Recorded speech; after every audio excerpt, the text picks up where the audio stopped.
Εμείς აზრით ოპოზიციური პარტიის განსაკუთრებით ლიდერების ამოცანა უნდა იყოს ცოტა მომავალში გახედვის შესაძლებლობაც და არა მხოლოდ აქ და ახლა რა არის გასაკეთებელი. აქ და ახლა რა არის გასაკეთებელი და ბუხარში რომ რაღაცა მუგუზალი არის, ასე თქვა, შესაძლებელი რომ ცეცხლი გაღვივდეს, კი მნიშვნელოვანია, მაგრამ პასუხისმგებლობაც ძალიან დიდი გვაქვს. Ჩვენთვის ამოცანა არის ივანიშვილის რეჟიმის დემოკრატიული ძალებით ჩანაცვლება, ისე რომ 50 არსებულ პოლიტპატიმარს უბრალოდ რომ ვიღაცამ თქვა რაღაც თქვას, რაღაცა მაინც გაგიკეთებია და ადგა რომელიღაცა პოლიტიკოსი რაღაცა გააკეთა და შედეგზე ვერ გავიდა და 50 არსებულ პოლიტპატიმარს 50 მინიმუმ ახალი პოლიტპატიმარი დაამატა და არსებული 50 პატიმრის ბედი კიდევ უფრო ბუნდოვანი გახადა. ჩემის აზრით ეს არის უპასუხისმგებლობა. ამიტომ სწორ დროს, სწორ მოცემულ დროს და მომენტში დარწმუნებული ვარ პოლიტიკოსების კონსტიტუციაში მე ვისაც ვენდობი და ვიც გამომიცდია და არა მხოლოდ ბრძოლაში, მათი და ჩვენი აქტიურობა იქნება ადეკვატური.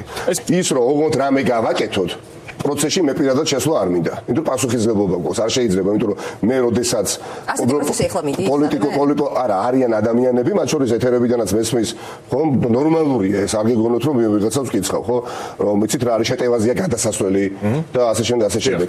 ეხლა როდესაც შეტევაზე ფართო გაგებით გადასვლას აქნება ადგილი წარმატების მიღწევის მინიმუმ ამ შეტევაზე გადასვლის პროცესში მინიმუმ 1%-ით მეტი შანსი უნდა არსებობდეს ვიდრე წარუმატებლობის. წინააღმდეგ შემთხვევაში არსებობს საფრთხე და არც თუ ისე უსაფუძო რომ 50 კიდევ ერთხელ ვამბობ არსებულ პოლიტპატიმარს 50 ახალი პატიმარი დაამატო და აქ მე ვფიქრობ რომ პოლიტიკური პარტიების ლიდერების პასუხისმგებლობა დიდია.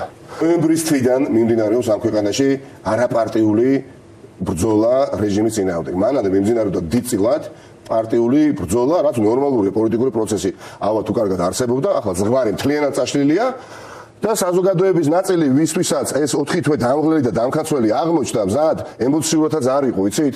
განსხვავებით იმ ადამიანებისგან, ვინც 8 და 9 და 5 და 4 და 3 წელიწადია ამ ბრძოლაში, თორე 4 თვის თავზე წარმატება ჩემის აზრით ხელშესახები არის უკვე ის, რაზეც თქვენ ბევრი გისაუბრეთ და ვიტყუროთ დელეგიტიმაცია ქვეყანაში არავინ არ ცნო ამ არჩევნების შედეგები, ამ ხელისუფლებას რომ ლეგიტიმურად არავინ არ ცნობს, ხო? ამ ადამიანების დამსახურება. თუმცა ის რომ 4 თვეში ივანიშვილი ჯერ ვერ დავამარცხეთ, ამას არავითარ შემთხვევაში არ უნდა მოხდეს იმედ გაცვლილება პირიქით.